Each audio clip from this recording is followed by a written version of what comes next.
이 시간 함께 은혜 나누실 말씀은 로마서 8장 18절에서 25절 말씀입니다. 생각건대 현재의 고난은 장차 우리에게 나타날 영광과 좋게 비교할 수 없도다.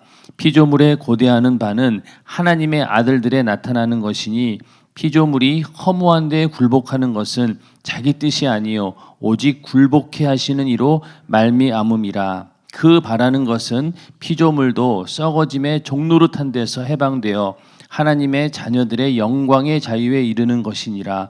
피조물이 다 이제까지 함께 탄식하며 함께 고통하는 것을 우리가 아나니 이뿐 아니라 또한 우리 곧 성령의 처음 익은 열매를 받은 우리까지도 속으로 탄식하여 양자될 것 곧 우리 몸의 구속을 기다리느니라.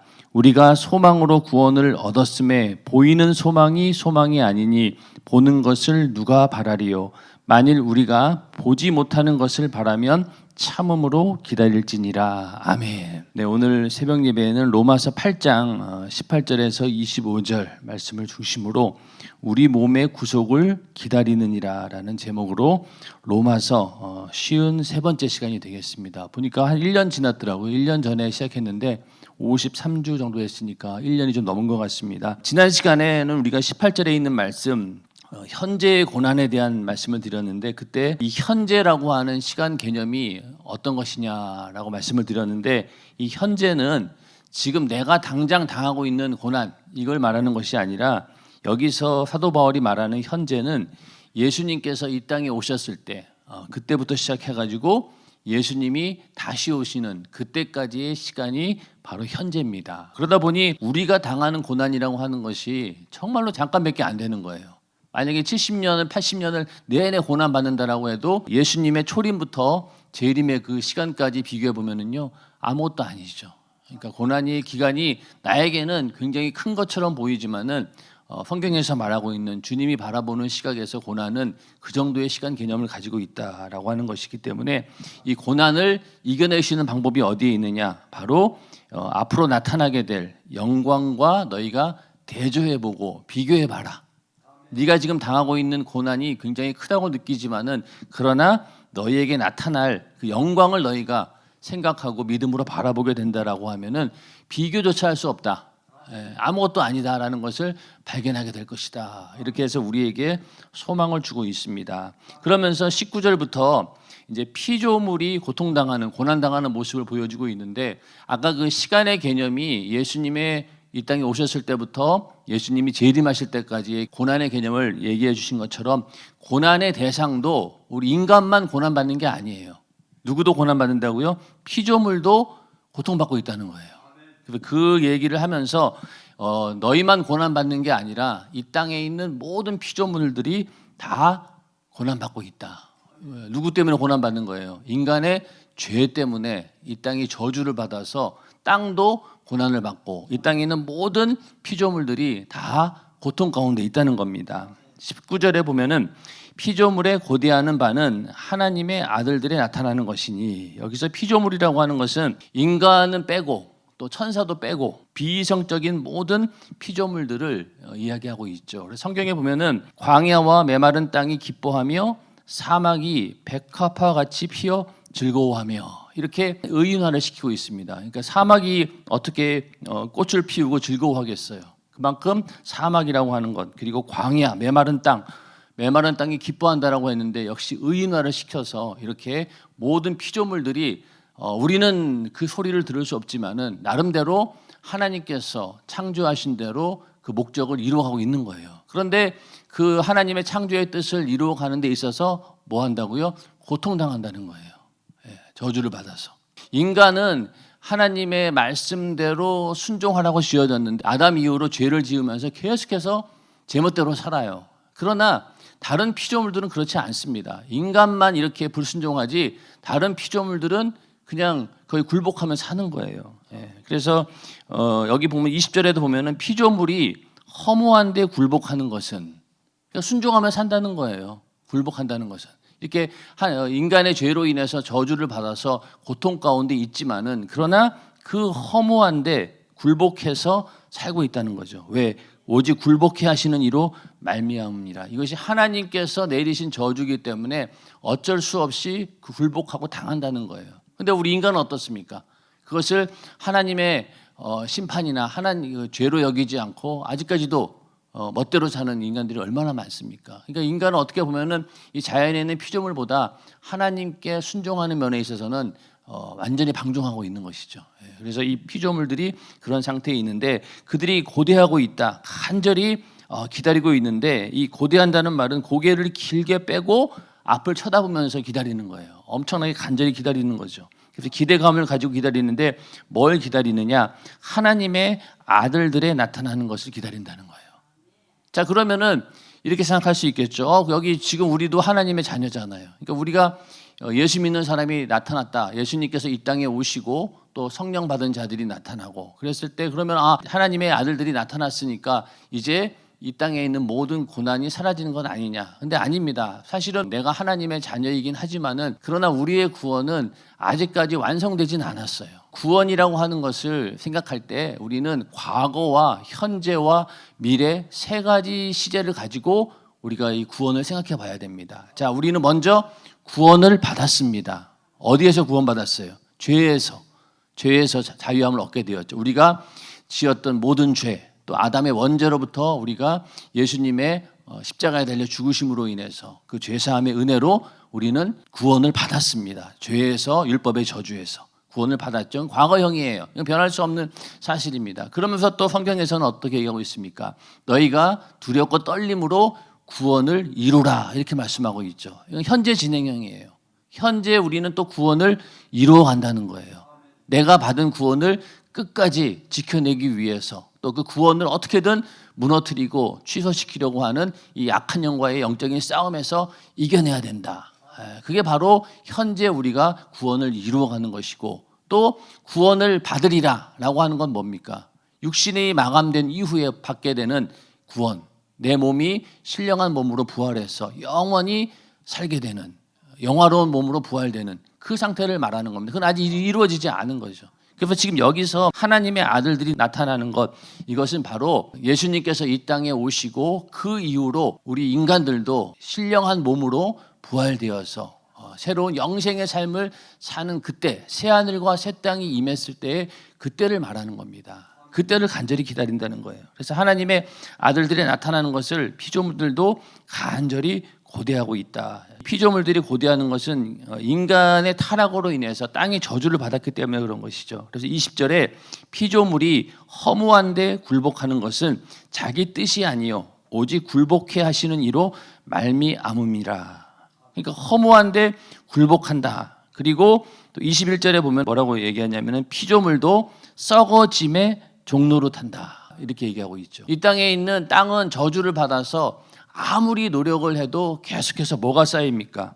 가시덤불과 엉겅퀴가 계속 나오는 거예요. 그러니까 땅이 정말로 하나님의 축복 가운데 있었다라고 하면은 그냥 그 뿌린 대로 씨가 나올 텐데 어떻습니까? 이 저주를 받아가지고 그게 그 뜻대로 생산이 안 되는 거예요. 땅이 원하는 대로 생산을 할 수 없는 그런 지경에 이르렀다는 겁니다. 그건 바로 창세기 3장 17절부터 19절에 있는 그 말씀 때문이죠. 아담이 이제 선악과를 먹었습니다. 아담에게 이르시되 네가 내 아내의 말을 듣고 내가 너더러 먹지 말라 한 나무 실과를 먹었은즉 땅은 너로 인하여 저주를 받고 너는 종신토록 수고하여야 그 소산을 먹으리라. 땅이 내게 가시덤불과 엉겅퀴를 낼 것이라.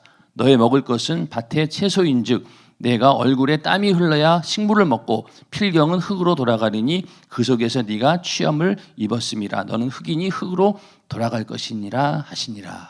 하나님께서 인간의 죄로 인해서 저주를 내리신 거예요. 땅이 가시덤불과 엉겅퀴를 내게 되면서 인간은 그 땅을 경작하면서 땀을 흘려서 먹고 살아야 된다는 건데 땅 입장에서는 이 저주를 받아가지고 끊임없이 가시덤불과 엉겅퀴를 내서 이 땅이 제 역할을 하지 못한다는 거예요. 이런 저주를 받았다는 겁니다. 그러니까 이것이 바로 굴복해 하시는 이로 말미암아 이루어진 저주죠. 하나님께서 내리신 저주이기 때문에 거기에 굴복할 수밖에 없는 거예요. 이거는 자기 뜻이 아니에요. 모든 피조물들이 고통받는 것은 자기 뜻이 아니라 하나님의 뜻이긴 한데 그 원인이 어디에 있다고요?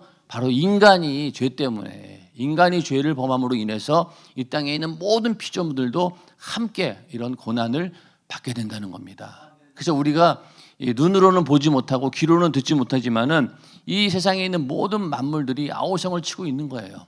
근데 우리 인간은 어떻습니까? 이 피조물들의 이런 상태를 안다라고 하면은 정말로 우리가 뭐 자연을 보호하고 이런 것들 있잖아요. 그런 것들에 대해서 좀 더 경각심을 가질 텐데 그게 아니죠. 우리 인간은 오히려 더 자연을 막 파괴하고 더 땅을 못 살게 굴어가지고 어떻게든 인간의 유익을 취하려고 하는 그런 이기적인 모습을 끝까지 보이고 있다는 겁니다. 결국은 우리 인간도 하나님께서 저주를 내리셨지만은 그런 어떻습니까? 다시 구원받는다라고 하는 희망을 주셨죠. 그래서 여자의 후손이 뱀의 머리를 상하게 할 것이다 라고 하는 예수 그리스도를 통해서 너희를 구원해 줄 것이다 라고 하는 그 소망을 주셨어요. 그렇기 때문에 인간도 에덴 동산에서 쫓겨나긴 했지만은 언젠가 하나님께서 구원해 주실 날을 희미하게나 알고 또 하나님이 약속을 해 주신 거예요.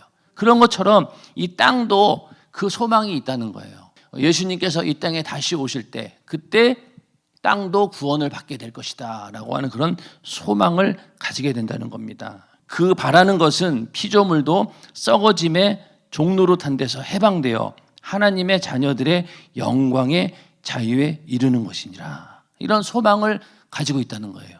그래서 하나님의 자녀들의 영광의 자유에 이르는 것이다. 그러니까 우리가 누리는 그 영광의 자유와 똑같은 그 자유를 누리기 위해서 그날을 간절히 소망한다는 겁니다. 자, 우리 인간들도 예수를 믿었어요. 내 안에 성령을 모셨습니다. 그럼에도 불구하고 우리에게는 항상 뭐가 따릅니까? 육신의 고난이 따르게 되죠. 그러니까 다른 건 몰라도 이 악한 영은 끊임없이 우리 육신을 괴롭힙니다. 그러다 보니까 어때요? 오호라 나는 곤고한 자로구나. 나는 이렇게 하나님 말씀대로 살기를 간절히 원하는데 끊임없이 내 육신의 발목을 잡는구나. 그렇게 탄식하지 않습니까?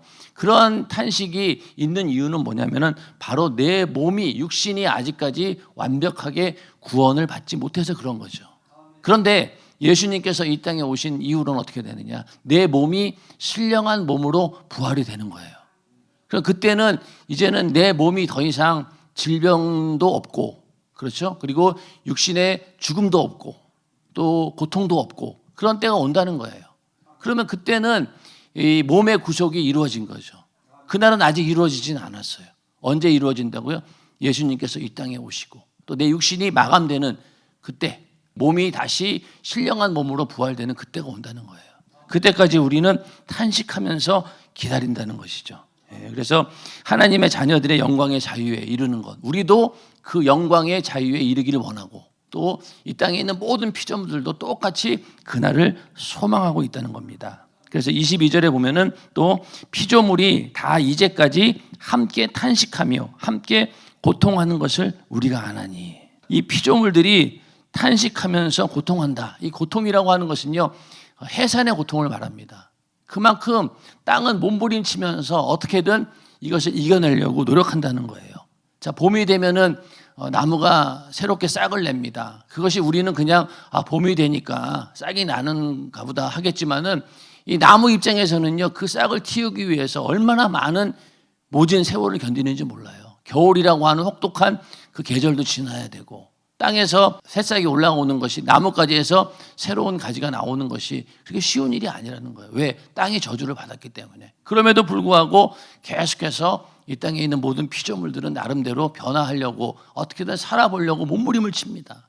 그것이 바로 오늘 이 말씀처럼 탄식하며 함께 고통하는 것을 우리가 안다는 거예요. 그런데 문제는 뭐냐면은 아무리 그렇게 노력을 해도 결과는 뻔하다는 거예요. 점점 더 나무 입장에서도 살아가기가 힘든 거예요. 그렇죠. 예전에는 땅에 살만한 곳들이 많았는데 점점 인간들이 문명이 발달하게 되면서 어떻습니까? 자연이 설 자리가 없어지는 거예요. 나무도 예전 같으면은 더 마음껏 살 수 있는 그런 환경이었는데 지금은 공해가 있고 여러 가지 환경이 나빠지면서 오히려 점점 어려워지는 거예요. 그러니까 이 자연이나 모든 피조물들이 탄식하면서 고통하는 거예요. 그런데 이것이 아무리 노력해도 해결이 안 되는 거예요. 마찬가지입니다. 우리 인간도 죄로 인해서 내가 영원한 지옥의 형벌을 받게 된 것, 여기에서 빠져나올 길이 인간의 힘으로는 없는 거예요. 그렇죠? 인간의 힘으로는 나를 구원할 수 없어요. 피조물도 아무리 노력을 해도 이 저주의 굴레에서 나올 수가 없다는 거예요. 오직 하나님께서 구원하시는 그날이 와야지만이 피조물들도 구원을 받게 된다는 겁니다. 인정하시면 아멘 하시기 바랍니다. 우리도 고난 당하면서 탄식하면서 육신을 입고 있기에 항상 어려운 가운데 있으면서 우리는 어떻게 합니까? 소망으로 견디는 거죠. 내 육신이 마감되는 그 순간 나는 영원한 천국에 간다. 거기에는 눈물도 없고 고통하는 것도 없고 애통하는 것도 없고 오직 영원한 행복이 있는 그곳에 나는 간다. 그 소망으로 이겨내는 거예요. 23절에 가서 이뿐 아니라 또한 우리 곧 성령의 처음 익은 열매를 받은 우리까지도 속으로 탄식하여 양자될 것 곧 우리 몸의 구속을 기다리느니라. 자, 우리는 이미 하나님의 자녀고 이미 구원받았다라고 하면은요, 이 말을 기록할 이유가 없겠죠. 우리는 뭘 기다리는 거예요? 몸의 구속을 기다린다는 거예요. 자, 여기서 분명히 어떤 자들입니까? 성령의 처음 익은 열매를 받은 우리. 예수 믿고 거듭나서 성령을 받은 자들을 말하는 겁니다. 그렇죠? 그런 자들이 탄식하면서 양자될 것, 곧 우리 몸의 구속을 기다린다는 거예요. 물론 지금도 우리는 하나님의 자녀예요. 그러나 이 몸의 구속은 아직 이루어지지 않았다는 거예요. 그날이 언제라고? 예수님이 이 땅에 재림하시고 새하늘과 새 땅이 열리는 그날, 그때가 바로 이 일이 이루어지는 거예요. 그때까지는 우리도 몸의 구속을 기다린다는 거예요. 이것은 바로 고린도전서 15장에 나오는 썩을 것이 썩지 않을 것으로 변하는 그날, 신령한 몸으로 변화되어서 영원히 사는 것을 말하는 거죠. 성경에서도 분명히 뭐라고 하냐면은 베드로후서 3장 13절에 우리는 그의 약속대로 의에 거하는 바 새 하늘과 새 땅을 바라보도다. 이렇게 말씀하고 있죠. 지금 우리가 보고 있는 하늘은 큰 소리로 떠나가고 이 눈에 보이는 체질도 뜨거운 불에 풀어지고 그렇게 없어진다는 거예요. 그러나 우리에게 뭐가 온다고요? 새 하늘과 새 땅이 온다는 거예요. 영원의 때에 영원이라고 하는 것만 존재한다라고 하면은 땅이 필요가 없잖아요. 근데 새 하늘과 새 땅이라고 했어요. 그래서 이것을 우리가 분명히 이해할 수는 없지만은 이 몸이 어떤 몸일까? 예수님께서 부활하신 다음에도 신령한 몸으로 부활하셨죠. 그래서 이 땅에 다시 내려오셔가지고 잠깐 제자들에게 나타나실 때 음식도 드시고 희노애락을 느끼고 인간과 어떻게 똑같이 대화도 하고 그러면서 제자들을 만났던 것처럼 우리도 신령한 몸으로 부활되었을 때 그런 몸으로 부활된다는 거예요. 자, 그러면은 예수님께서 이 땅에 오시고 또 천년왕국이 이 땅에서 이루어진다라고 했는데 과연 그 천년왕국이 완벽한 구원의 상태는 아니라는 거예요. 왜 그럴까요? 천년이 끝날 때 마귀가 무적행위가 다시 풀려납니다. 그러면은 또 한 번 미혹이 있다는 거예요. 그래서 그것은 완전한 구속이 아닙니다. 그 이후로 펼쳐질 새하늘과 새 땅, 그걸 바로 지금 얘기하고 있는 거예요. 그래서 우리는 그 약속대로 의에 거하는 바 새하늘과 새 땅을 바라본다. 우리는 그걸 바라본다는 거예요. 우리가 신령한 몸으로 부활된다라고 하는 사실을 우리가 잘 알아야 됩니다. 그래서 그렇기 때문에 이 몸이 신령한 몸으로 부활된다. 이게 참 어떻게 보면은 좀 믿지 않는 사람들이 많아요. 육은 어차피 흙으로 돌아가고, 그렇죠? 내 영혼만 구원받는다고 생각하는데 성경은 그렇지 않아요. 신령한 몸으로 부활된다는 거예요. 근데 그 신령한 몸의 상태가 어떤지 우리는 모르는 거죠. 경험을 안 해봤으니. 그 상태를 우리가 그때가 온다는 거예요. 그때 이 땅에 있는 모든 피조물들도 똑같이 구원을 받게 된다라고 지금 사도 바울은 얘기를 하고 있는 겁니다. 그래서 이건 참 어떻게 보면은 이게 어려운 내용이에요. 왜? 죽음 이후의 세계이기 때문에. 어느 누구도 경험해보고 말해주는 자가 없는 그런 세계이기 때문에 우리는 성경 말씀을 통해서 끊임없이 그냥 이렇구나라고 생각할 뿐이에요. 이걸 몰라요. 과연 우리가 신령한 몸으로 산다라고 했을 때 그것이 어떤 상태일까? 그걸 모른다는 거예요. 그러나 분명히 성경은 말하기를 너희가 이 육신은 썩어질 것이었으나 썩지 않을 영원한 몸으로 부활되어서 새 하늘과 새 땅에 거하게 될 것이다. 이것만은 변함이 없다는 거죠. 그래서 우리의 구원은 어떻게 보면 불완전하고 아직 완성되지 않았다는 거예요. 바로 몸의 구속을 마지막으로 기다린다는 겁니다. 몸의 구속을. 육신까지도 이제는 완벽해진다는 거죠. 그러나 지금 우리는 어떻습니까? 육신 때문에 항상 골칫거리예요. 육신 때문에 모든 게 다 망가지잖아요. 신앙생활도 좀 잘해보려고 하면은 항상 제동을 거는 게 뭡니까? 이게 육신이에요. 이걸 못 이기니까. 모든 원인이 여기에 있어요. 질병 때문에 건강이 나빠져가지고 우리가 신앙생활을 못하게 되고, 그리고 내 안에 있는 육신의 소욕과 정력이 끊임없이 마귀가 그냥 부채질을 하다 보니까 거기에 넘어가가지고 또 죄를 짓게 되고, 육신 때문에 모든 게 문제가 생기는 거예요. 그러나 예수님께서 이 땅에 오시고 내가 신령한 몸으로 부활되는 그 부활의 순간에 오면 어떻게 된다는 거예요? 그런 것들이 싹 다 사라진다는 거죠. 완전히 내 몸이 구원을 받는 그날이 온다라고 하는 겁니다. 그래서 그러한 영원한 완벽한 구원의 때를 소망하고 있기 때문에 우리의 탄식이 더 큰 거예요. 탄식이 더 큰 거예요. 여러분들이 이 육신에 대한 나는 왜 이럴까라고 항상 탄식하고 한계 속에서 탄식하는 이유가 뭡니까? 하나님이 원하시는 수준을 알기 때문에. 그 얘기는 결국 뭐냐면은 내가 육신만 벗어나게 되면은 정말로 하나님의 원하시는 뜻대로 살 수 있고 그러한 몸으로 영원히 부활해서 살게 되는 그 소망을 생각하기 때문에 그 탄식이 비례해서 큰 거예요. 만약 영원의 때를 모른다라고 하면은요, 그런 탄식이 나오지 않아요. 지금 닥치고 있는 그 고난이 오히려 크게 보여가지고 그 고난 때문에 탄식을 하지 바라보는 소망 때문에 탄식하는 건 아닙니다. 자, 우리가 예전에 어렸을 때 뭐 소풍 간다라고 할 때 보면은 그 전날 어떻습니까? 막 마음이 부풀어가지고 어때요? 그냥 엄청나게 희망에 부풀면서 반대로 뭡니까? 현실이 너무 고통스러워. 오늘이 빨리 지났으면 좋겠어요. 학교 가는 게 왜 이렇게 싫은 거예요? 왜? 소풍이 바로 앞에 두고 있으니까. 그만큼 나에게 소망이 있다라고 했을 때 그 소망의 무게만큼 현실의 고통이 더 크게 보이는 거예요. 그러니까 탄식하게 된다는 거예요. 그러니까 우리가 영원의 때에 대한 소망이 크면 클수록 우리의 탄식도 깊어지는 것이죠. 근데 이것은 우리가 로마서 7장 24절에 나오는 오호라 나는 곤고한 자로다라고 한 탄식하고는 다른 거죠. 그거는 불확실성에서 나오는 탄식이었어요. 누가 나의 이 몸을 나에서 구원해 줄 수 있을까? 예수를 발견하지 못했을 때 우리는 이렇게 하나님의 말씀대로 살기를 원하나, 내 안에 끊임없이 그렇지 못한 또 다른 세력이 있다는 거잖아요. 근데 그것을 구원해 주는 예수를 만났을 때 우리는 거기에서 그 탄식에서 벗어나게 되는데, 이거는 어떻게 보면 불확실한 탄식이었어요. 그런데 지금 우리가 하는 탄식은 무엇입니까? 영혼의 때를 바라보면서 하는 소망을 바라보는 가운데 내뱉는 탄식이라는 거예요. 이해가 되세요? 예. 그러니까 우리가 소망이 있기 때문에 탄식하는 거예요. 이거는 어떻게 보면 거룩한 근심이 되는 거죠.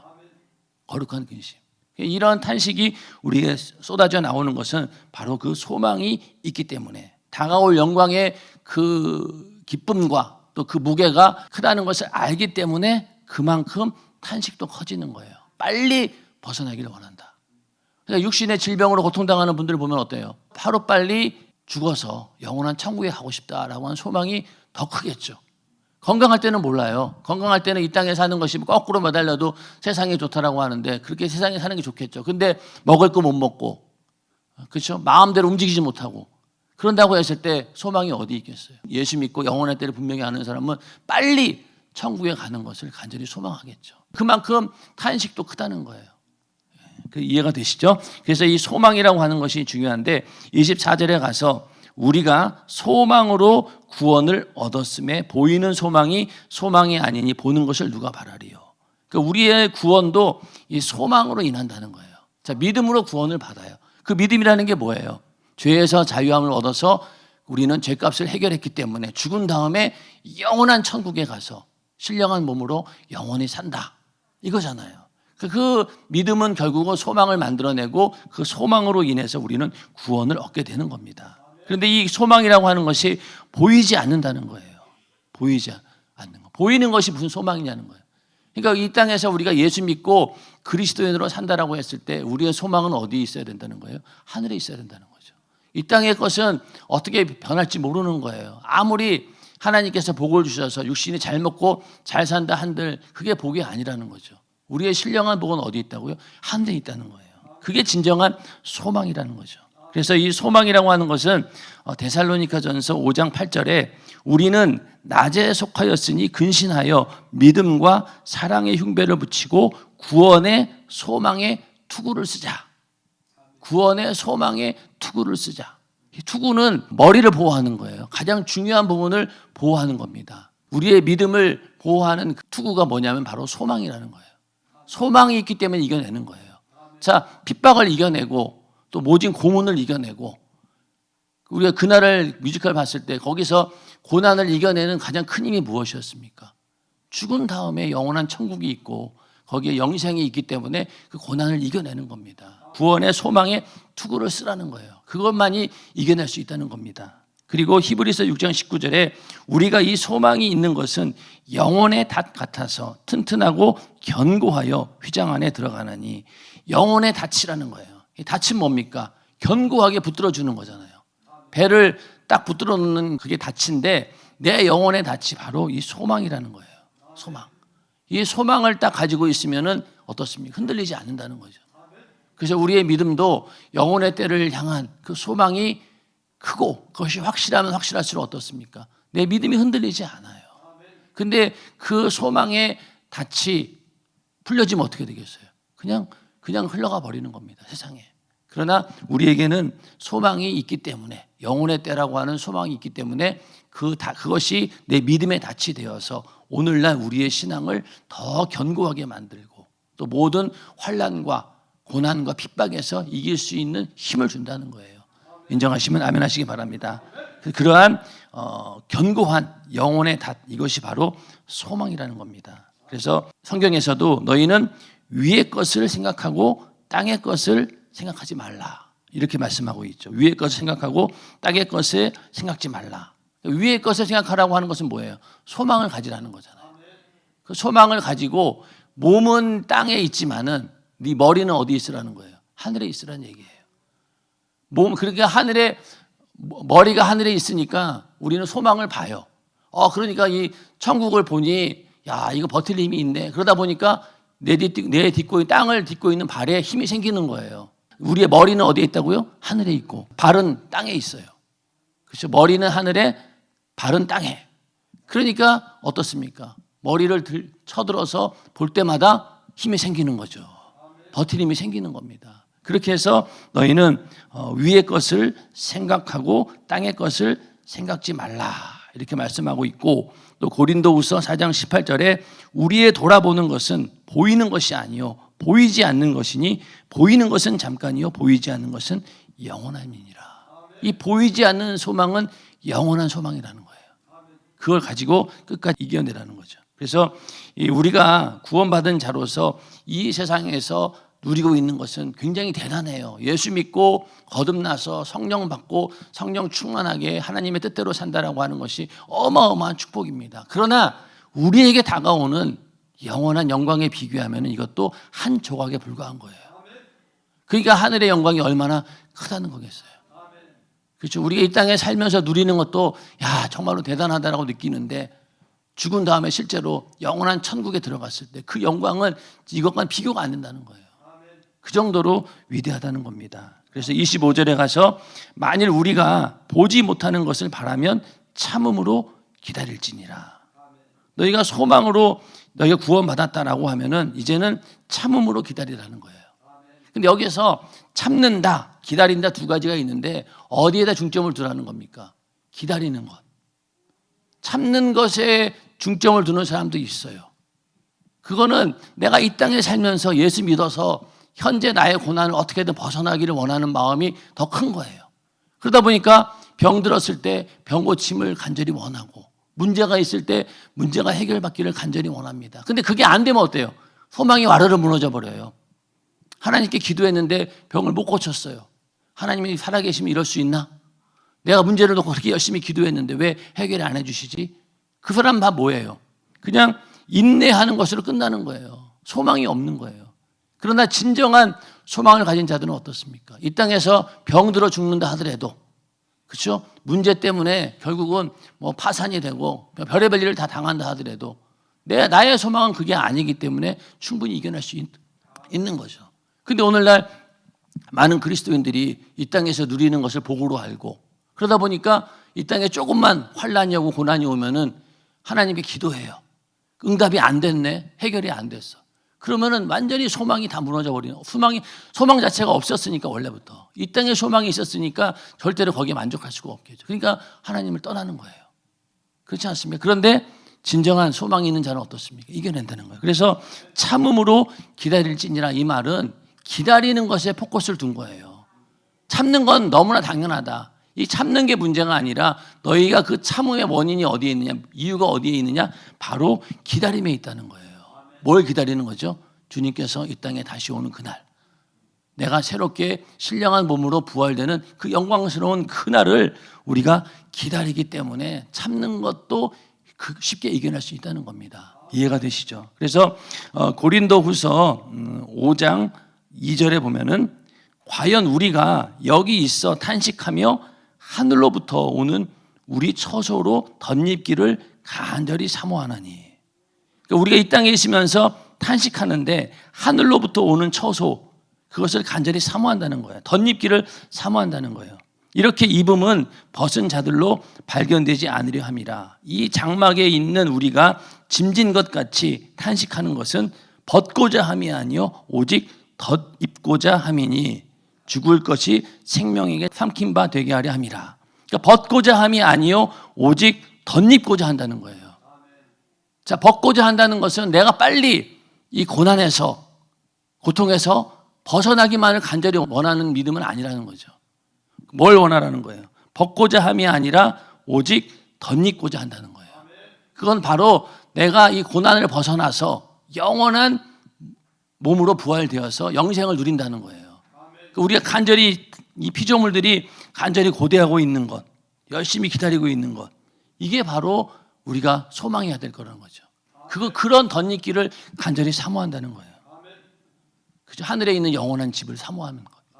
그것이 중요한 것이지, 만약에 벗는 것, 내가 빨리 육신의 고난을 벗어나는 것이 목적이 된다라고 하면은 우리는 소망을 가질 수가 없어요. 그걸 이길 힘이 없어요. 그런데 우리에게 소망이 있기 때문에, 그러니까 만일 우리가 보지 못하는 것을 바라면 참음으로 기다리라는 거예요.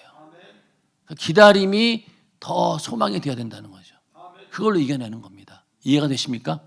그래서 우리가 신앙을 잘 생각해 보셔야 돼요. 내가 육신에 당하 있는 고통을 어떻게든 벗어나려고 노력하고 있는지. 하나님께 모든 기도 제목이 그거밖에 없어요. 빨리 내 문제를 해결해 주세요. 이것도 해결해 주시고 저것도 해결해 주시고. 근데 그게 해결이 안 되면 어때요? 금방 좌절하고 실망하고 하나님 원망합니다. 그러나 우리의 소망이 거기에 있지 않고 덧입기를 사모하는 거기에 있다라고 하면은요, 우리는 그런 거에 연연하지 않죠. 물론 하나님께서 해결해 주시면 감사한 거고, 그리 아니하실지라도 그럼에도 불구하고 우리는 이겨낼 수 있다는 겁니다. 이해가 되십니까? 그러니까 우리 연세중앙교회 성도들이 그렇게 신앙생활을 잘하고 하는 이유가 왜 그럴까요? 소망이 어디에 있어요? 영혼의 때를 위하여. 그렇죠? 그거이기 때문에 우리 성도들이 어지간한 현실의 고난은 다 이겨냅니다. 다 이겨내요. 여기 앉아 계신 분들 한번 이렇게 얘기해 보라 그러면 아마 뭐 며칠 얘기할 거야, 아마. 그런 얘기를, 간증을 얘기한다고 하면. 그러니까 그렇게 이길 수 있는 힘이 어디에 있느냐? 바로 영혼의 때를 위한 그 소망이 있다는 거예요. 그래서 그날은 아직 이루어지지 않았습니다. 이 땅에 있는 모든 피조물들도 그날을 간절히 소망하면서 고통을 이겨내고 있는 거예요. 우리도 마찬가지 그렇게 해야 되겠죠. 우리는 더 하나님의 자녀이기 때문에 이길 수 있는 능력도 주셨고 또 힘도 주셨고 기도할 수 있는 권리도 주셨고, 그러시니 우리는 더 그 소망 가운데 이겨낼 수 있다라고 하는 겁니다. 그래서 우리가 이 인내한다라고 하는 것도 바라고 즐거워한다라는 의미가 있어야 된다는 거죠. 로마 5장 2절에 너희는 바라고 즐거워라는 거예요. 하나님을. 고난을 이겨내되 즐거운 마음으로 또 소망을 바라면서 이겨내라는 겁니다. 이 모든 것들을 하나님께서 우리에게 이길 수 있는 능력을 주셨다는 겁니다. 그래서 우리 안에 성령이 계신 것도 바로 이렇게 이길 수 있는 힘을 주셨다는 거예요. 그래서 그 다음에 이제 뭐가 나옵니까? 성령께서 말할 수 없는 탄식으로 우리를 위해서 기도하신다는 거죠. 이러한 모든 고난을 이겨내고 소망을 가질 수 있는 힘을 누가 주신다고요? 성령께서 주신다는 거예요. 그렇게 이어지는 겁니다. 그래서 오늘 하루도 우리가 당하고 있는 고난은 아주 작은 부분에 불과합니다. 그렇죠? 그리고 우리 이 고난을 이길 수 있는 힘은 바로 인내함에 있는데, 그 인내는 어디에서 온다고요? 소망을 바라는 것. 인내할 때 소망 때문에 우리가 이길 수 있다는 것을 명심하면서 오늘 하루도 예수 안에서 믿음 안에서 그 소망 가운데 승리하는 우리 모두가 되기를 주님의 이름으로 축원합니다. 이 시간 기도하겠습니다.